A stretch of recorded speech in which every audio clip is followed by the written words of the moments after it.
ఏంటి బాబర్ ఆజం విరాట్ కోహ్లీ కంటే బెటరా? బాబర్ ఆజం ఐసీసీ ర్యాంకింగ్స్ లో కరెంట్లీ టాప్ బ్యాట్స్మెన్స్ లో ఒకటిలా అయితే ఉన్నాడు. బాబర్ చాలా తక్కువ టైంలోనే చాలా ఎక్కువ అచీవ్ అయితే చేసేశాడు. ఎంత అంటే తనని ఈ రోజు మోడర్న్ లెజెండ్ విరాట్ కోహ్లీతో కంపేర్ చేస్తున్నారు. కానీ ఇది ఎంతవరకు కరెక్ట్? నిజంగా బాబర్ విరాట్ కోహ్లీ లెవెల్ ప్లేయరా? బాబర్ని ఇప్పటికీ చాలా మంది జిమ్ బాంబర్ అని చెప్పి ట్రోల్ చేస్తూ ఉంటారు. సో రండి ఫ్రెండ్స్, ఈ రోజు వీడియోలో మనం బాబర్ ఏ లెవెల్ ప్లేయరో తెలుసుకుందాం. 21 మార్చ్ 2015 బాబర్ తన డెబ్యూ గేమ్ అయితే ఆడాడు. అది కూడా అగెనిస్ట్ జింబాబ్వే. ఈ మ్యాచ్ లో బాబర్ అయితే 54 రన్స్ కొట్టాడు. పాకిస్తాన్ యొక్క టీం అయితే ఆ టైంలో చాలా వీక్ అయిపోయింది. 2009లో వాళ్ళు వాళ్ళ లాస్ట్ ఐసీసీ ట్రోఫీని అయితే గెలిచారు. ఇంకా లెజెండరీ ప్లేయర్స్ లాంటి షాహిద్ అఫ్రిది, మిస్బా ఉల్ హక్, యూనిస్ ఖాన్ వీళ్ళందరూ అబౌట్ టు రిటైర్. కానీ 2015 నుంచి 2019 వరకు బాబర్ ఆజం అయితే చాలా బాగా పర్ఫామ్ చేశాడు. కానీ ఆ టైంలో విరాట్ కోహ్లీ కొంచెం అవుట్ ఆఫ్ ఫామ్ లో ఉన్నాడు. అందుకే బాబర్ యొక్క స్టాట్స్ అయితే కొంచెం ఓవర్ షాడో అయిపోయాయి. 2016 నుంచి 2019 వరకు విరాట్ కోహ్లీ తన ప్రైమ్ లో ఉన్నాడు. విరాట్ కోహ్లీ 38 సెంచరీస్ ఇంకా 10,000+ ఇంటర్నేషనల్ రన్స్ అయితే కొట్టాడు. ఆ టైంలో బాబర్ కూడా చాలా మంచి ఇన్నింగ్సే ఆడేవాడు. 2017లో ఆస్ట్రేలియాకి అగెనిస్ట్ గా 100 కొట్టాడు. న్యూజిలాండ్కి అగెనిస్ట్ గా 2018లో 128 కొట్టాడు. ఇంకా 2019లో ఆస్ట్రేలియాకి అగెనిస్ట్ గా 104 రన్స్ కొట్టాడు. బాబర్ మొత్తం 4 టెస్ట్ సెంచరీస్, 11 ఓడిఐ సెంచరీస్ అయితే స్కోర్ చేశాడు. ఇప్పుడు తిను పాకిస్తాన్ టీంకి ఒక ఎమర్జింగ్ ప్లేయర్ అయితే అయిపోయాడు. He is the future of Pakistan. కానీ దేర్ ఇస్ ఏ ట్విస్ట్. ఇప్పటిదాకా ఎన్ని సెంచరీస్ అయితే బాబర్ కొట్టాడో అందులో 12 సెంచరీస్ అగైనెస్ట్ వీక్ నేషన్స్. ఇంకా ఐసీసీ టోర్నమెంట్స్ లో బాబర్ పాకిస్తాన్ కి పెద్దగా కాంట్రిబ్యూట్ ఏం చేయలేదు. 2017 ఛాంపియన్స్ ట్రోఫీలో Babar score 8 against India, 31 against South Africa, 10 against Sri Lanka, 38 against England, 46 against India in the final match. ఆ మొత్తం ఛాంపియన్స్ ట్రోఫీలో ఒక్క హాఫ్ సెంచరీ కూడా కొట్టలేదు. దీని తర్వాత 2019 వరల్డ్ కప్ బాబర్ 3 హాఫ్ సెంచరీలు అయితే స్కోర్ చేశాడు against England, south Africa and Bangladesh. ఇంకా న్యూజిలాండ్ కి అగైనెస్ట్ గా ఒక సెంచరీ కూడా కొట్టాడు. బాబర్ ఈ టోర్నమెంట్ లో అయితే చాలా బాగానే పర్ఫామ్ చేశాడు. కానీ పాకిస్తాన్ ఆ టోర్నమెంట్ నుంచి అవుట్ అయిపోయింది. తర్వాత 2020 పాండమిక్ ఇయర్ లో బాబర్ ఓన్లీ ఒక్క సిరీస్ మాత్రమే ఆడాడు. ఇందులో జింబాబ్వేకి అగైనెస్ట్ గా 220 రన్స్ అయితే స్కోర్ చేశాడు. ఇందులో ఒక సెంచరీ ఇంకా ఒక హాఫ్ సెంచరీ అయితే ఉన్నాయి. తర్వాత 2021లో బాబర్ ఆజం ఐసీసీ ర్యాంకింగ్ లో టాప్ లోకి వచ్చేశాడు. ఇంకో పక్క మన విరాట్ కోహ్లీ ఒక సెంచరీ కొట్టడానికి కూడా స్ట్రగుల్ అవుతున్నాడు. దీనివల్ల మన విరాట్ కోహ్లీ పొజిషన్ అయితే కొంచెం కిందకి పడిపోయింది. 2021 T20 వరల్డ్ కప్ లో ఇండియా ఫస్ట్ టైం పాకిస్తాన్ కి అగైనెస్ట్ గా ఓడిపోయింది. అది కూడా 10 వికెట్స్ తో. ఈ టోర్నమెంట్ లో బాబర్ ఆజం అయితే చాలా బాగా పర్ఫామ్ చేశాడు. తిను అయితే మొత్తం 4 హాఫ్ సెంచరీస్ కొట్టాడు 6 ఇన్నింగ్స్ లోనే. ఇప్పుడు బాబర్ యొక్క కెరియర్ అయితే పీక్ లో ఉంది.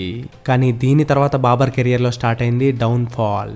ఆ టైంకే బాబర్ ఆజం ని చాలా మంది విరాట్ కోహ్లీతో కంపేర్ చేయడం అయితే స్టార్ట్ చేశారు. అప్పుడు చాలా మంది విరాట్ కోహ్లీ ఫ్యాన్స్ ఇండియా నుంచి ఇంకా పాకిస్తాన్ నుంచి బాబర్ ని జింబాంబర్ అని చెప్పి లిటరల్లీ ట్రోల్ చేయడం స్టార్ట్ చేశారు. ఎందుకంటే బాబర్ కొట్టిన మేజర్ రన్స్ జింబాబ్వే ఇంకా అలాంటి వీక్ నేషన్స్ కి అగైనెస్ట్ గానే అని. ఇది నిజానికి నిజం కూడా. కానీ ఎంతవరకు? 2022 T20 ఇంకా వరల్డ్ కప్ లో Babar was completely a flop. 7 innings లో కేవలం 124 రన్స్ మాత్రమే కొట్టాడు. ఎలాగోలా పాకిస్తాన్ ఫైనల్స్ కి అయితే చేరుకుంది, కానీ ఇంగ్లాండ్ చేతుల్లో ఓడిపోయింది. దీనితో మనకి క్లియర్ గా అర్థమవుతుంది బాబర్ ఓన్లీ బైలాటరల్ సిరీస్ లోనే స్కోర్ చేస్తాడు అని, ఇంకా పెద్ద పెద్ద మ్యాచ్ల్లో ఒక ఫ్లాప్ గా మిగులుతాడు అని. తర్వాత 2022 to 2023 బాబర్ విరాట్ ఇంకా హషమ్ ఆమ్లా యొక్క రికార్డ్ అయితే బ్రేక్ చేసేశాడు. In 2000 runs, 3000 runs, 4000 runs, 5000 runs. Babar అయితే చాలా బాగా పర్ఫామ్ చేస్తున్నాడు. కానీ జనాలు ఇంకా తనని జింబాంబర్ అనే ట్రోల్ చేస్తున్నారు. ఎందుకంటే ఏదైనా పెద్ద మ్యాచ్లో బాబర్ ఏం వాళ్ళ టీంకి పెద్ద కాంట్రిబ్యూషన్ చేయలేదు. ఇది చాలా వరకు నిజం కూడా. కానీ అసలు రియాలిటీ ఏంటి? బాబర్ మొత్తం 291 ఇన్నింగ్స్ అయితే ఆడాడు.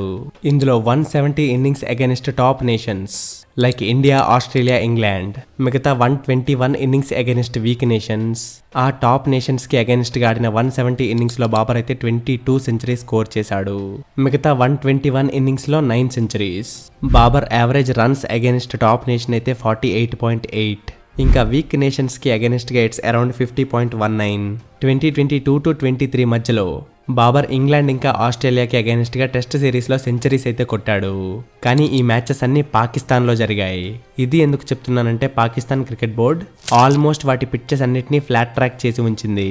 ఐసీసీ అయితే ఆ పిచ్చెస్ కి బిలో యావరేజ్ రేటింగ్ అయితే ఇచ్చింది. T20లో బాబర్ అయితే అన్ని సెంచరీస్ అగైనెస్ట్ మేజర్ నేషన్సే చేశాడు. అందుకే ఈ statement wrong. Babar only weak nations కి అగైనెస్ట్ గానే స్కోర్ చేస్తాడు అని. కానీ ఇది కూడా నిజమే. బాబర్ తన మేజర్ రన్స్ జింబాబ్వే లాంటి చిన్న కంట్రీస్ మీదే చేశాడు. 2022 T20Iలో కూడా బాబర్ సరిగ్గా పర్ఫామ్ చేయలేదు. ఇంకా రీసెంట్ గా అయిన ఏషియా కప్ లో బాబర్ నేపాల్ కి అగైనెస్ట్ గా 151 రన్స్ అయితే కొట్టాడు. కానీ పెద్ద టీమ్ కి అగైనెస్ట్ గా స్కోర్ అయితే చేయలేకపోయాడు. ఇందుకే Pakistan was out of tournament. ఇక్కడే విరాట్ కోహ్లీ బాబర్ కంట ముందుకు వెళ్ళిపోతాడు. విరాట్ కోహ్లీ టీంకి ఎప్పుడు అవసరం ఉంటే అప్పుడు ఆ టోర్నమెంట్లో చాలా బాగా పర్ఫామ్ చేస్తాడు. Like 2022 T20I and many more. కానీ మనం బ్యాటింగ్ ఫామ్, టెక్నిక్ ఇంకా బైలాటరల్ సిరీస్ గురించి మాట్లాడుకుంటే బాబర్ కూడా తన పేరుని ఒక రేంజ్లో ఫామ్ చేసుకున్నాడు. అందుకే దీనిని జింబాంబర్ అని పిలవడం కూడా అంత కరెక్ట్ కాదు. అవును, నిజానికి బాబర్ యొక్క పర్ఫార్మెన్స్ అయితే కొంచెం ఫ్లక్చువేట్ అవుతూ ఉంది. కానీ బాబర్ అంతా అండర్ పర్ఫార్మర్ ఏం కాదు. పాకిస్తాన్ నుంచి వచ్చిన ఒక రేర్ టాలెంట్ బాబర్. బాబర్లో అయితే చాలా పొటెన్షియల్ ఉంది. అది డే బై డే ఇంప్రూవ్ అవుతుంది. 2023లో బాబర్ కెప్టెన్సీలో పాకిస్తాన్ టీం ఐసీసీ యొక్క ఓడిఐ ర్యాంకింగ్స్లో నెంబర్ 1కి వచ్చేసింది. కానీ మనం ఇంత తొందరగా జడ్జ్ అయితే చేయలేం. ఎందుకంటే పాకిస్తాన్ ఈ ఇయర్ ఓన్లీ 10 మ్యాచెస్ ఆడింది before Asia cup. 7 against New Zealand and 3 against Afghanistan. కేవలం ఈ మ్యాచ్లతోనే మనం పాకిస్తాన్ యొక్క పర్ఫార్మెన్స్ ని జడ్జ్ చేయలేం. At the end of the day Babar Azam ఒక టాలెంటెడ్ ప్లేయరే. కానీ ఇంత టాలెంటెడ్ ప్లేయర్ అయితే కాదు విరాట్ కోహ్లీతో కంపేర్ చేసేంత. బాబర్ ఈ still far from Virat Kohli. చాలా మంది పేర్లు చెప్పగానే విరాట్ కోహ్లీ బెస్ట్ అని చెప్తారు, ఈ స్టాట్స్ ఏమి తెలుసుకోకుండా కూడా. ఇంకా చాలా మంది పాకిస్తాన్ ఫ్యాన్స్ కూడా ఇదే చెప్పారు, Babar has lot to cover to reach Virat Kohli అని. ఎస్, ఇది నిజానికి నిజం కూడా. బాబర్ పెద్ద పెద్ద టోర్నమెంట్లో వాళ్ళ టీంని గెలిపించలేకపోతే విరాట్ కోహ్లీ చేసినట్టు ఈ నెంబర్ 1 ర్యాంకింగ్ కి, బ్యాటింగ్ రన్స్ కి పెద్ద విలువే ఉండదు. అప్పుడు ఈ రికార్డ్స్ అన్ని జీరోనే అవుతాయి. ఇంకా బాబర్ని మనం ఒక పెద్ద ప్లేయర్గా కన్సిడర్ చేయలేం. ఎందుకంటే ఒక ప్లేయర్ యొక్క మెయిన్ ప్రిఫరెన్స్ ఎట్టి పరిస్థితుల్లో వాళ్ళ టీంని గెలిపించడమే అయి ఉండాలి. ఎస్పెషల్లీ మన దేశాన్ని మనం వరల్డ్ స్టేజ్ మీద రిప్రజెంట్ చేస్తున్నప్పుడు. సెల్ఫ్ రికార్డ్స్ కోసం నార్మల్ సిరీస్లో రన్స్ ఎక్కువ చేసేస్తే పెద్దగా ఒరిగేదే ఉండదు. రీసెంట్గా అయిన వరల్డ్ కప్ ఓడిఐలో కూడా బాబర్ అజమ్ మొత్తం 9 మ్యాచెస్ ఆడాడు. ఇందులో ఓవరాల్గా 386 బాల్కి 320 రన్స్ అయితే కొట్టాడు. వీటిలో సెంచరీస్ అయితే ఏం లేవు కానీ 4 హాఫ్ సెంచరీస్ అయితే ఉన్నాయి. అయినా సరే ఏం ఉపయోగం? పాకిస్తాన్ మొత్తం ఆడిన 9 మ్యాచెస్లో 5 మ్యాచెస్ ఓడిపోయారు, 4 మ్యాచెస్ గెలిచారు.